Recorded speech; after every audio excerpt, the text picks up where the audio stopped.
Bom dia, ouvintes da Rádio Teoflotone, bem-vindos a mais um programa Manual de Vida. Bom, gente, como a gente falou semana passada, hoje a gente vai continuar falando aí sobre o tema como superar a perda de um ente querido. Nós falamos de alguns passos para a gente conseguir superar a perda do ente querido. Agora nós vamos continuar hoje falando aí de outros passos para a gente conseguir superar a perda de um ente querido. Semana passada nós falamos sobre algumas sugestões que podem ajudar nesta fase difícil. Como? 1. Fale sobre sua dor e sua perda. 2. Enfrente o sentimento de culpa. 3. Trabalhe os sentimentos de raiva e revolta. 4. Idealização. 5. Não se isole. 6. Mudança de valores. 7. Nunca mais serei o mesmo. E 8. Evite decisões importantes ou grandes mudanças. Bom, agora nós vamos continuar falando aí dessas sugestões para ajudar nessa fase difícil. 9. Reserve períodos e local para lembranças.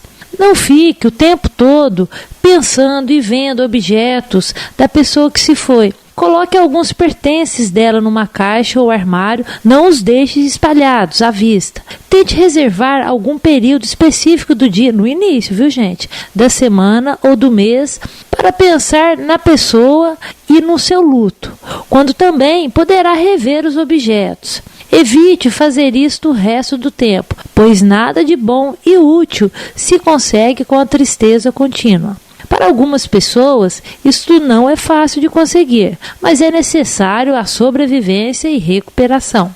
10. Prevendo dias e datas difíceis. É útil saber que você vai sentir-se mais triste, solitário e infeliz em certos dias e datas do que em outros. Isto mesmo após já ter se passado algum tempo e com a vida mais estabilizada. Estes dias especiais geralmente envolvem datas de aniversário, Natal, passagem de ano, Páscoa e outros, onde a falta da pessoa se faz mais presente. Planeje passá-los com amigos ou familiares, pois é provável que fique mais triste, choroso e deprimido que em outras ocasiões. Não se isole. É bom que esteja em companhia de pessoas que o estimem. 11. A crença de que a vida transcende nossa estada na Terra e no ser superior. Desde a antiguidade, a maioria dos povos de todas as regiões do globo, com culturas e religiões diferentes, acredita na imortalidade da alma ou espírito e na existência de um Deus ou algo superior. Isto é quase que uma intuição que nascemos com ela.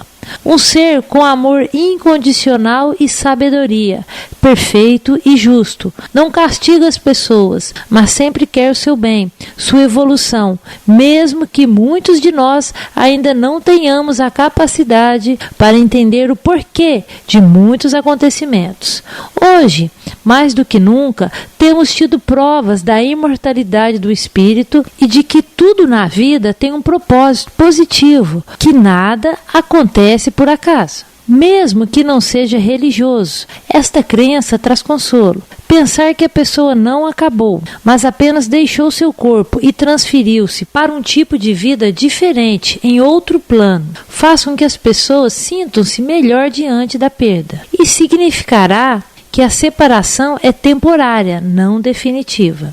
É importante saber que podemos desfrutar da companhia de algumas pessoas especiais, mesmo que por breve tempo, que nos deixam muita saudade. Só se tem saudade daquilo que foi muito bom. 12. Culpa por sentir-se bem. É comum as pessoas não se permitirem alegria após uma grande perda, não aceitando convites de amigos ou evitando atividades agradáveis. Não lute para continuar sendo ou parecendo infeliz.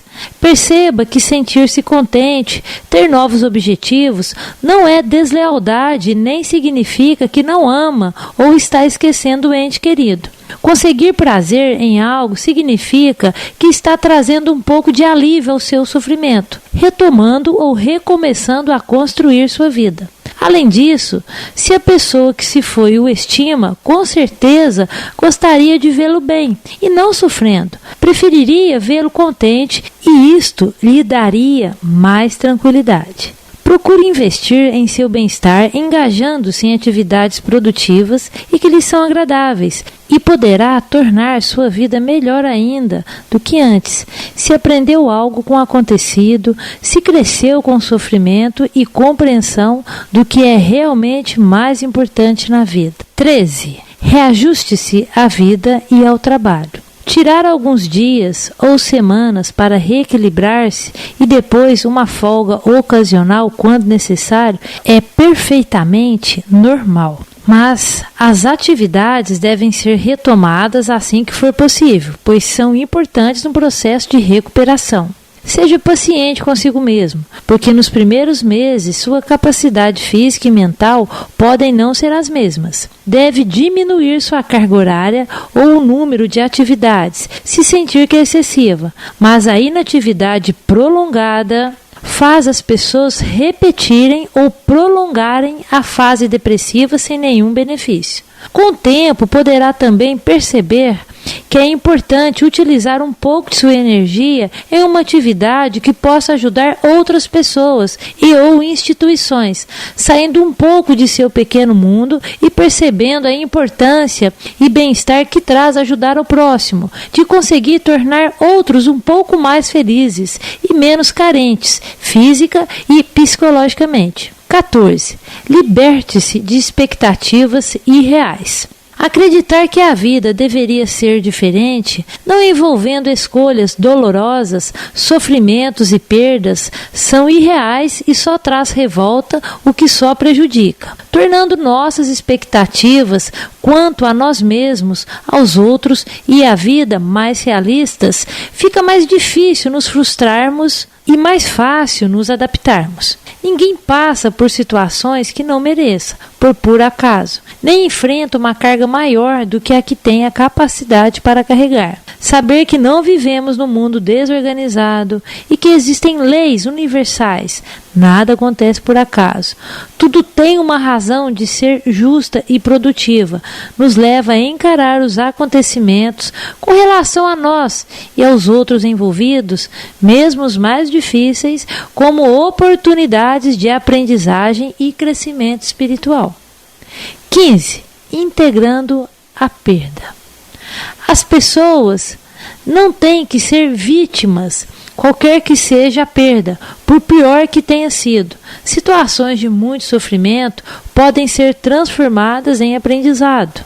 É preciso deixar de lado as perguntas centradas no passado, que é imutável, não pode ser mudado, e no sofrimento. Por que isso aconteceu comigo? E começar a fazer perguntas que abrem as portas para o futuro. Agora que isto aconteceu, o que posso e devo fazer? Já que isso aconteceu, o que posso e devo fazer? O que posso aprender com isto? O que posso fazer para ser e sentir-me melhor? Geralmente, quando chegamos à fase da aceitação, atingimos a compreensão e crescemos com a experiência e a dor se vai. Quando chega o crescimento espiritual, o aprendizado, a dor se vai. Fica a saudade de uma pessoa com a qual convivemos e que nos proporcionou bons momentos e ensinamentos, tanto com suas qualidades como com seus defeitos, com a qual compartilhamos uma parte de nossa vida. Só se tem saudade de algo que foi bom ou nos trouxe algo de positivo. Deve ser triste não ter de quem sentir saudade, seja de uma pessoa deste ou de outro plano. 16. Pesar excessivamente longo. Quando um sofrimento excessivo consome alguém por mais de um ano, geralmente o problema principal não é a perda em si, mas algum outro aspecto que precisa ser entendido. Muitas vezes isto ocorre quando havia uma dependência excessiva em relação à pessoa que se foi, ou quando a culpa, por algum motivo, é um componente muito forte na situação, ou problemas emocionais, pessoais, ativados ou reforçados pela perda ou outras razões significativas. Amigos, conselheiros ou psicólogo podem ser necessários neste caso. 17. Procure ajuda profissional se necessário. A maioria dos que procuram ajuda de psicoterapeuta não são doentes mentais, são pessoas comuns enfrentando problemas, passando por uma crise e muitas delas sofrendo uma perda. Um profissional da área é alguém com quem você pode dividir seu sofrimento, sua revolta, seu medo, suas lembranças dolorosas, sua culpa e seus conflitos, que pode compreendê-lo e ajudá-lo. As sessões de terapia podem ajudá-lo também a tomar decisões práticas que o farão sentir-se melhor. Você pode precisar de apenas algumas sessões, muitos meses para superar a fase mais difícil, ou mais tempo. Tudo vai depender do significado individual da perda, da maneira como reage às crises e à terapia. No início do pesar, uma das formas mais comuns de manifestar o sofrimento é resistir a crescer com ele. A vida pode ser prejudicada ou fortalecida por uma perda. Ninguém permanece o mesmo. Cada situação é única e só a própria pessoa pode buscar e encontrar respostas relativas ao outro eu e à outra vida que vão emergir. Cada pessoa decide se vai ou não crescer com essa experiência dolorosa e quando fará isso. Bom, gente, vamos à nossa lição de vida da semana. Terremotos. Dizem que, passado o terremoto de Lisboa, em 1755, o rei perguntou ao general o que se havia de fazer. Ele respondeu ao rei: sepultar os mortos, cuidar dos vivos e fechar os portos. Esta resposta simples, franca e direta tem muito a nos ensinar. Muitas vezes temos em nossa vida terremotos avassaladores como o de Lisboa no século XVIII. A catástrofe é tão grande que muitas vezes perdemos a capacidade de raciocinar de forma simples e objetiva. Todos nós estamos sujeitos a terremotos na vida. O que fazer? Exatamente o que disse o general: sepultar os mortos, cuidar dos vivos e fechar os portos. E o que isso quer dizer para a nossa vida? Sepultar os mortos significa que não adianta ficar reclamando e chorando o passado. É preciso sepultar o passado, colocá-lo debaixo da terra. Isso significa esquecer o passado, enterrar os mortos. Cuidar dos vivos significa que depois de enterrar o passado, em seguida temos que cuidar do presente, cuidar do que ficou vivo, cuidar do que sobrou, cuidar do que realmente existe. Fazer o que tiver que ser feito para salvar o que restou do terremoto. Fechar os portos significa não deixar as portas abertas para que novos problemas possam surgir ou vir de fora, enquanto estamos cuidando dos vivos e salvando o que restou do terremoto de nossa vida. Significa manter o foco no cuidar dos vivos, significa concentrar-se na reconstrução do novo. É assim que a história nos ensina, por isso a história é a mestra da vida. Portanto, quando você enfrentar um terremoto, lembre-se, enterre os mortos, cuide dos vivos e feche os portos. Bom, gente, agora vamos a algumas perguntas mais frequentes nesse momento difícil. O que fazer com o quarto e pertences de um filho? Desmanchar tudo fará a dor diminuir mais depressa? Não. Desmanchar tudo não fará a dor diminuir depressa. Quem deve decidir quando e como desmanchar o quarto daquele filho são os pais, não há regra. O aconselhamento é que esses pais conversem muito. Se há dúvida, é importante esperar até o momento certo. O quarto do filho pode ficar montado por um tempo de 3 a 6 meses. Quanto tempo leva para que as coisas voltem ao normal?